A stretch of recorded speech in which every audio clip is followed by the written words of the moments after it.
Welcome to Democracy-ish. I'm Danielle Moodie. Say it to my face, Danielle Moodie. Say it to my face. I'm Wajahat. Oh my God. So first of all, Waj, VP Kamala Harris. It is now, we are a week plus into her historic campaign for the presidency since Joe Biden has stepped aside. And this week we saw the vice president on absolute fucking fire in Atlanta. Folks, take a look at this clip. Well, Donald,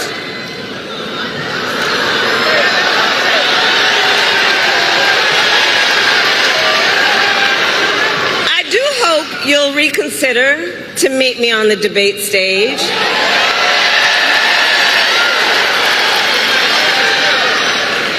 Because as the saying goes, if you've got something to say, say it to my face.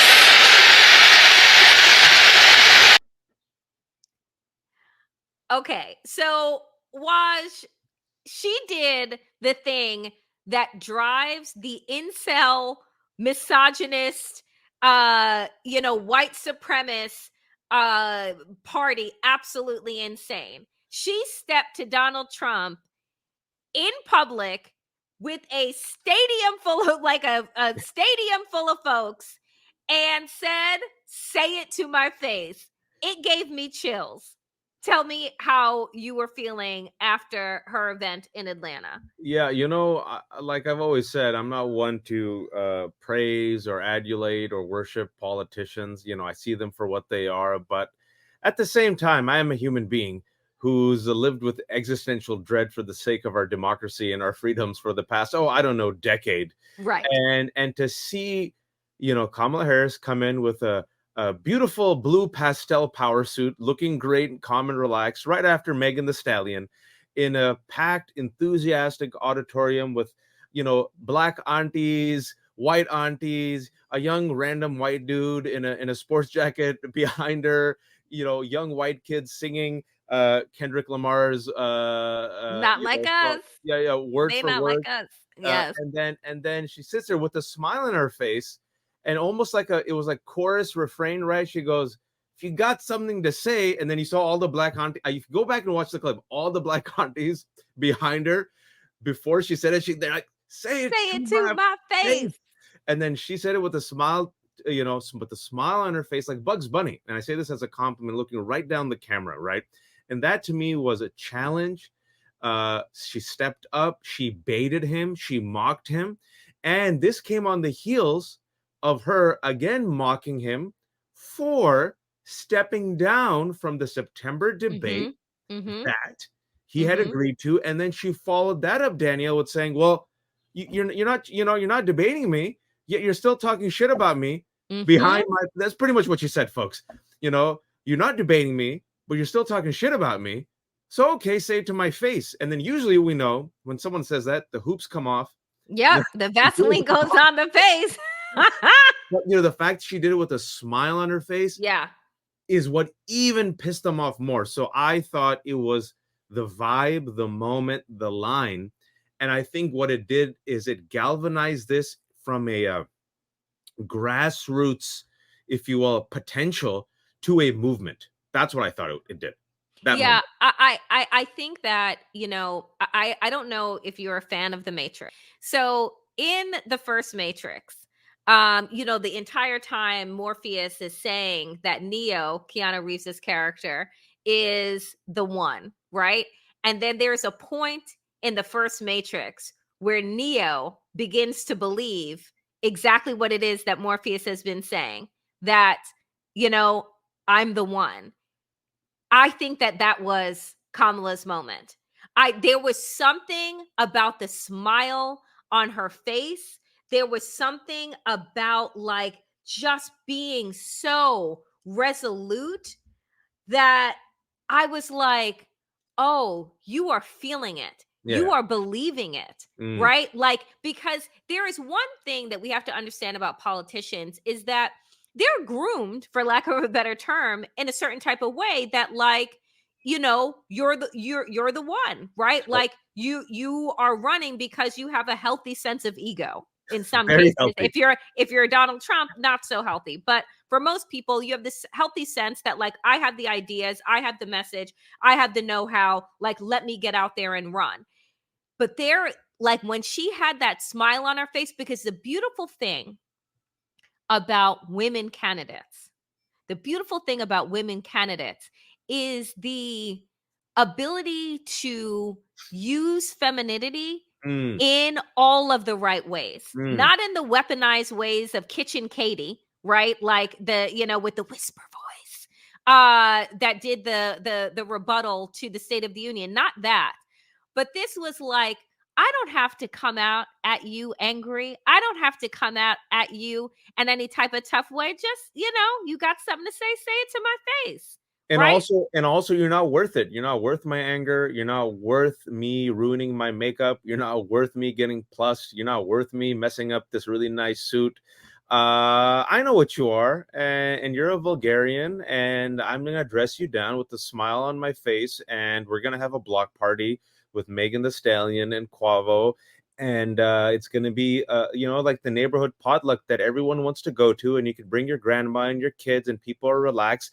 That's the vibe that it gave me, and that vibe translates to energy, and that energy is contagious. And that's why, because you and I are old heads, I said on Twitter, it reminded me of the 2008 Obama era vibes. And if you do the math, Danielle, because I sat there, I'm like, damn, I was in my 20s. That's 16 years ago. Mm-hmm. And now the stakes are even higher, because back then there was no Trump. Back then we had Roe. Back then there was no violent insurrection. Yeah. Back then Yeah. the Supreme Court wasn't as rogue and extreme.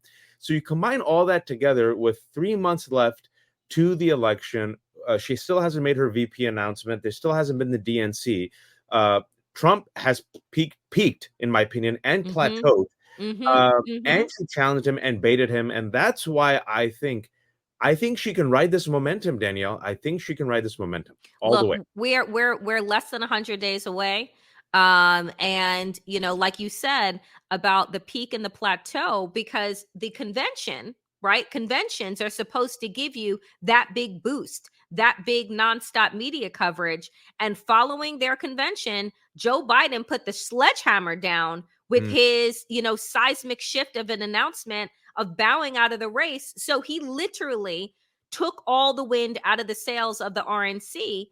And we, right, and I say the collective we, those that believe in a multiracial democracy, have been organizing out the wazoo, right, with a call from every corner of the globe is happening right now, every week, every day since this announcement for the vice president running.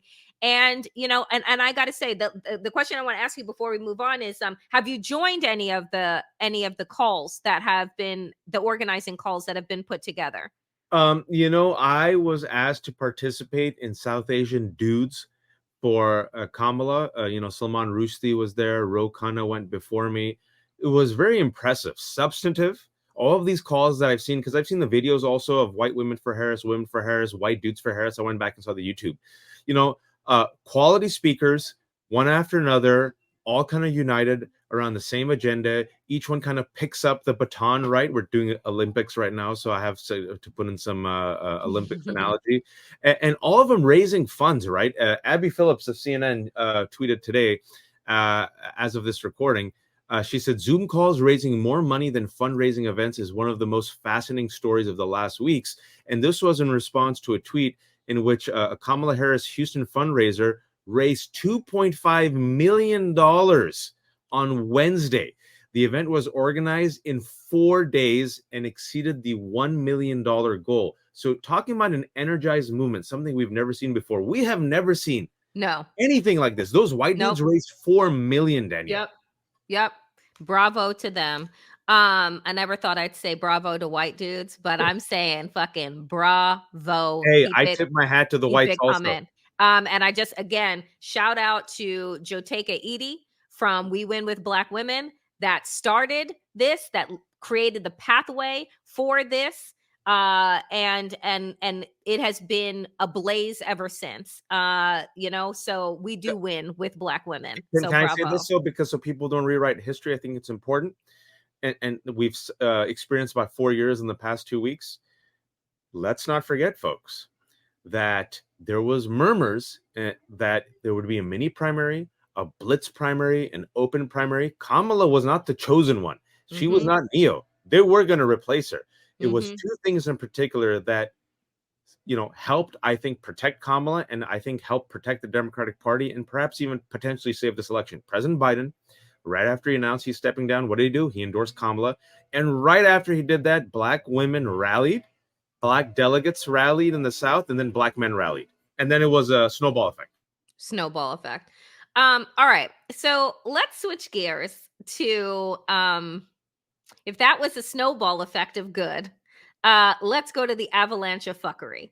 And that as we must.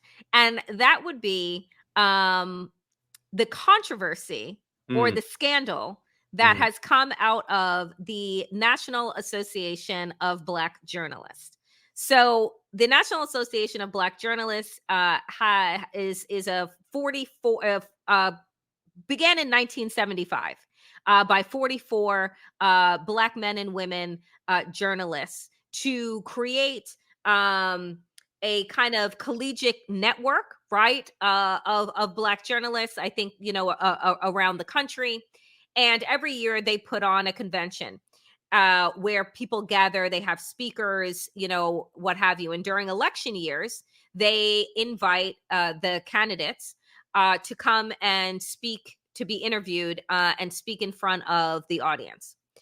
Well, like I said, in normal election times, that would make sense. But we know, right, Waj, that we're not in a normal election time. Nope. But for some reason, the NABJ decided to extend an invitation to Donald Trump, who at the time of this recording is speaking at the event, and to extend the invitation to him. It has set off a firestorm on social media with all different kinds of journalists speaking out and saying, what the hell were you thinking? Because, folks, not only was their defense, well, he's the Republican candidate, so we have to invite him. But as it turns out, they invited the vice president, or rather, they didn't invite her. Then they invited her and said that she had to be in person. Her team said that she couldn't be in person and offered up a virtual town hall. They decided to throw their weight around and say, no, you can't do a virtual town hall. You need to be here in person.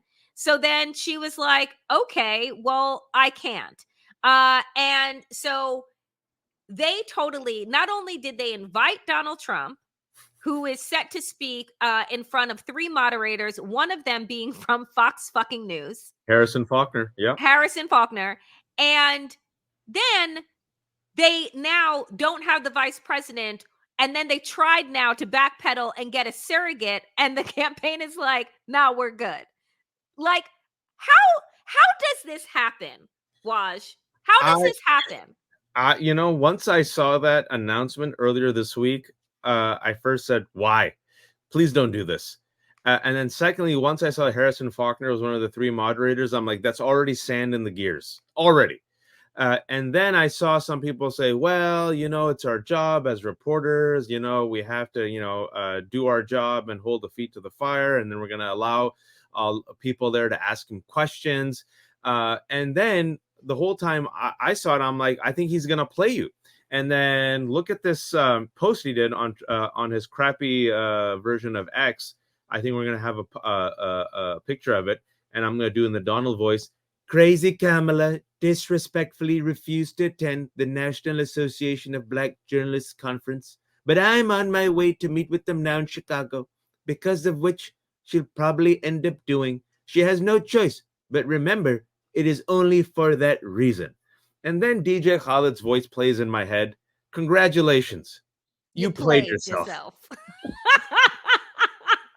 And look at the Discord. I know Karen Atia, I think she was in a leadership role. She resigned. You're seeing, I'm seeing Black Twitter go back and forth, and people like, what are you doing? Like, what was gained, Danielle? Have we learned nothing? What was gained? I have no idea. And what I want to remind folks of too is that the journalist April Ryan, who was apparently like I think let me just look real quick, because I think that April was their speaker of the year. I want to say, hold on, let me just get this, let me get this clear. Because she was one of their like named speakers, April Ryan, who is a White House correspondent for the Griot. And if you all remember, Donald Trump insulted April Ryan, posted like, and this is like back in 2017 or so, posted about her, and then she had to hire private security for protection.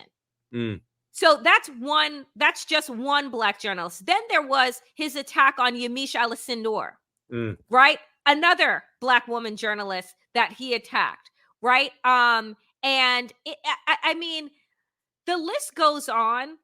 And somebody had posted and said, since when do you invite the KKK into your house? Like, it doesn't make any sense. And I don't know what is gained from them. None. But I do know that people are absolutely disgusted. I do know that there is just, and Simone Sanders, Townsend, said, well, this is what journalists do. They do hard things. And I'm like, this is not a hard thing. Like, I absolutely and completely disagree that platforming Donald Trump, 9 years after that, he comes down the escalator and tells us that Mexicans are rapists, tells us that African nations are shithole countries. Yep. You can go back to the racism from denying Black and brown people housing in New York City and being sued for that. You can go to the central, the rape in Central Park for the exonerated five, and he takes out a full page ad to call for their murder. Right? Children. And still hasn't apologized. And refuses to apologize. The list and talk about Black jobs, yep. Right? And I mean, like when the looting starts, the shooting starts. The shooting starts. Like, the list is so long and deep. The resume, crime infested cities. So, NABJ, y'all should have done better. You should do better. I thought that when we knew better, we did better. Apparently, that is not the case. It's one of the situations, and as we pivot to another potential failure of journalists, we have to learn from the fact that we don't owe them anything. They don't, Republican Party doesn't extend an olive branch to any of us.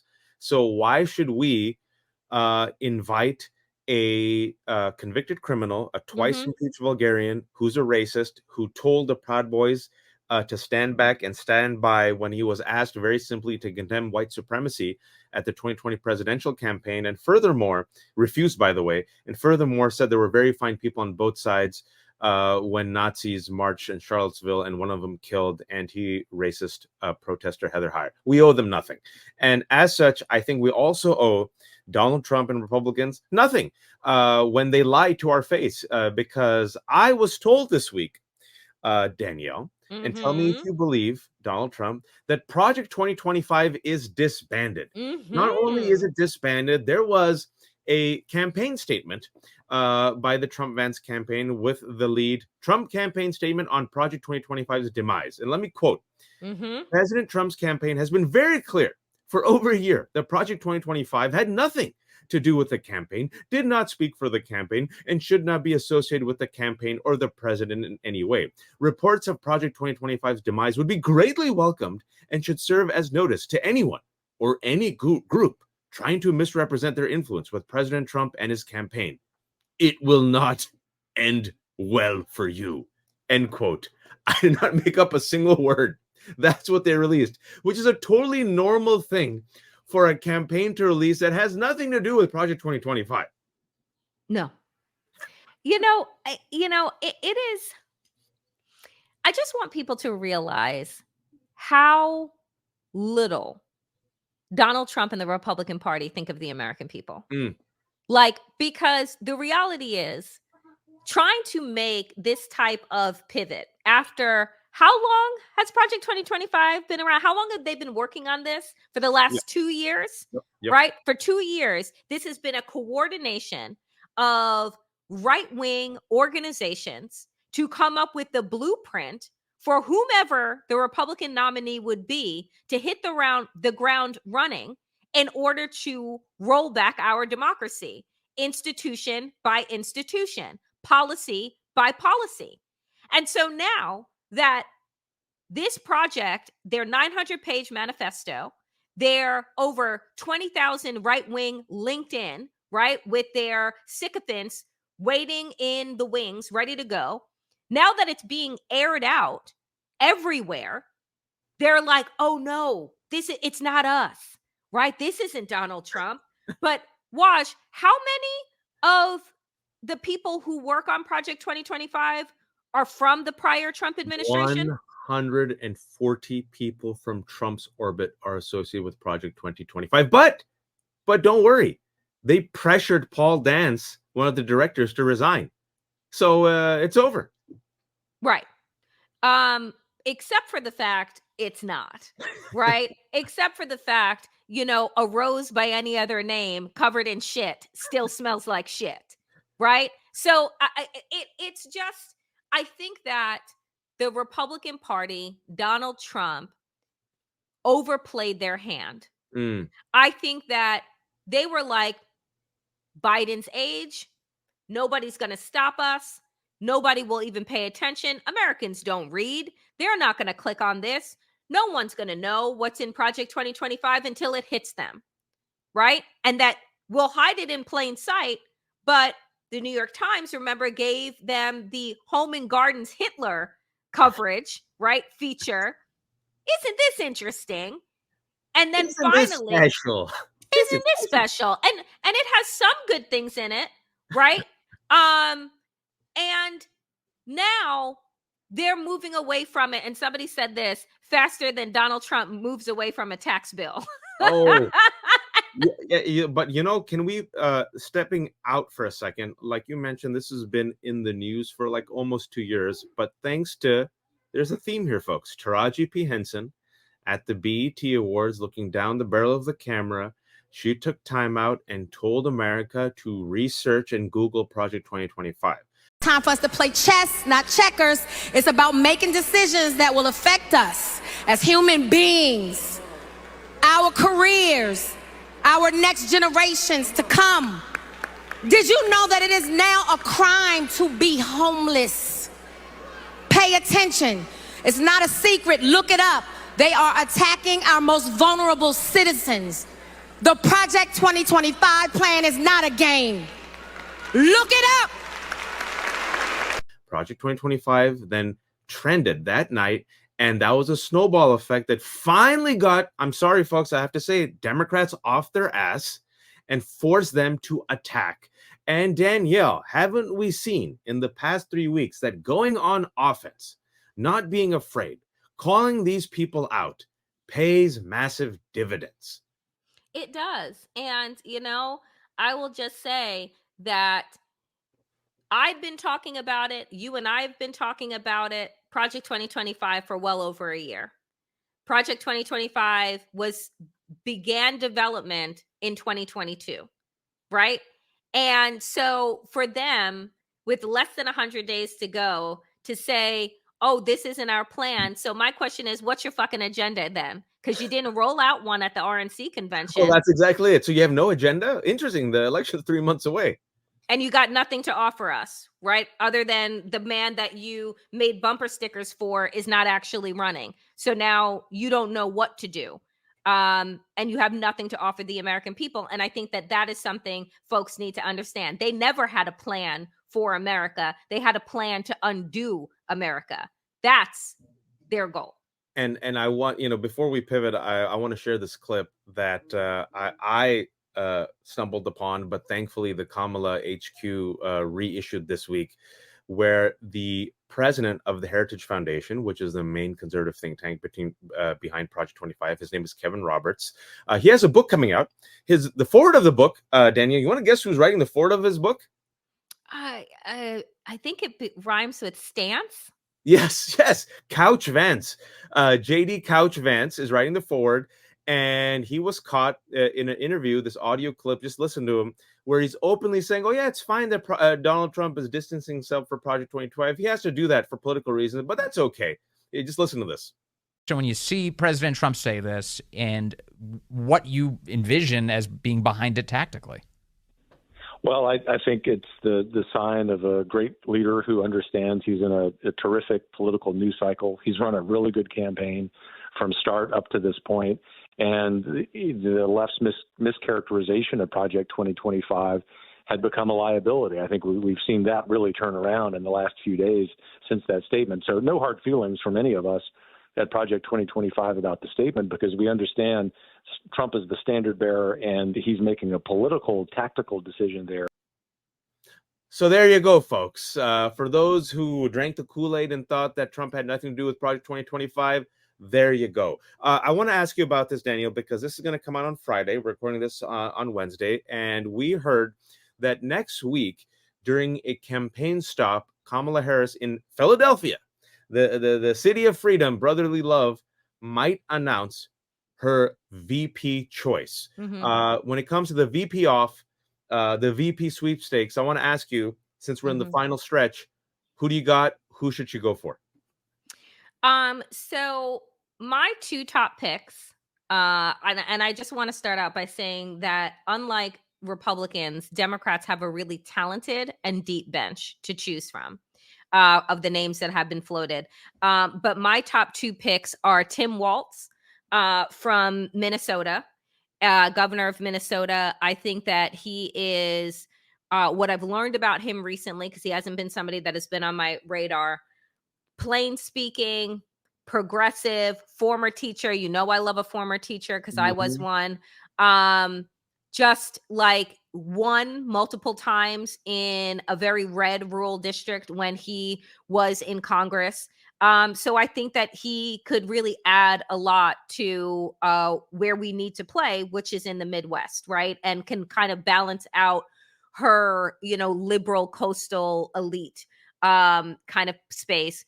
My other pick is Mark Kelly out of Arizona. Arizona has shown itself to be a purplish state with the work that Democrats have been doing there. You have Senator Mark Kelly, who is a retired astronaut, military guy, the husband of former Congresswoman Gabby Giffords, who was shot. And so they have done a lot of work around gun reform. And I think that he could be an interesting addition to the ticket. No, I like those picks. I think, like I said before, all the remaining picks are strong. I will take Kamala and a coconut tree over Trump and Vance. The four that remain, which apparently what we've heard, is Tim Walz, governor of Minnesota, Andy Beshear, governor of Kentucky, Senator Mark Kelly, and also Governor Josh Shapiro of Pennsylvania. I believe the two strongest ones from what I've seen are Tim Walz, based on what you said, and also Andy Beshear. In the past 2 weeks, they've auditioned the best. They've done a really good job hitting the campaign trail, rallying on media. You need a good compliment to Kamala Harris. You need someone who sings to the choir, but also adds to the choir. I think both of them have that type of plain spoken white man energy, but they run as progressives and they don't apologize for it, right? For me, the number one is Tim Walz. With Kelly, my third pick, I think, again, for what you said with Arizona, if it gives you the border states, fine. Shapiro, young, dynamic, Jewish American, really well liked in Pennsylvania. If Democrats get Pennsylvania, huge. Will they? You don't know, right? Because historically, the VP pick doesn't necessarily translate to you winning the state of the VP. The concerns with Kelly and Shapiro, which I've mentioned, and I'll mention again, is some people said with Kelly, he did a flip-flop with unions, and he was at Netanyahu's speech and gave the standing ovation. With Shapiro, it's with the vouchers, his support for vouchers, which some teachers do not like and some progressives do not like, and it's his kind of attacks on the pro-Palestinian anti-war protesters, and also his support for the anti-BDS legislation. And what I have said is that those last two picks, Kelly and Shapiro, I'll take anyone, okay? But I think it will unnecessarily dampen, Danielle, some of the momentum and energy. I'm just telling you what I've heard from progressives. Whereas progressives, I said the two candidates that they like, the progressive Democrats, have said it's Waltz and Bashir. Your response to that? Yeah, I mean, look, I don't. We always say that the vice president is, important, right, to be a supporting actor, right, in the star of this. I don't know how dampened we get. I hear your arguments about Shapiro and about Kelly, but we've already had a significant amount of endorsements from unions come out, right? So on the Kelly front, I think that I don't see those people pulling their endorsements No. And also this week from with her. Shapiro, teachers came out for Shapiro and said, fine. Right. And so I don't know. I don't know. I think that there is an energy, again, like we have seen, like we've never seen before. While it's given 2008 vibes, this is a whole other, a whole other beast that we are dealing with. And, my hope, I don't know. It's only been a handful of days, but I think that this campaign does have their ear to the ground. I think that they are paying attention to the people. So my hope is that whoever they pick is going to continue the energy into convention, and and we stand a fighting chance to beat back fascism and make some history here. No, amen. Like I said before, I'll take Kamala in a coconut tree and some Megan the Stallion and some blue pastel power suit auntie energy over Trump and Vance any day. And it's okay. Last thing I'll say is it's good to feel excited, folks. It's okay to feel joyful. It's okay to be happy. It really is. I know we're a sense of paralysis due to fight, flight, freeze for the past 10 years. But let's try instead to exhale, release that, and instead trade that for energy. And I think that will be much more uplifting and powerful and contagious. Thank you for listening to Democracy-ish. I'm Danielle Moodie. And I'm Wajahat. And we will be back next week, dear friends, if in fact we have a country left. Inshallah.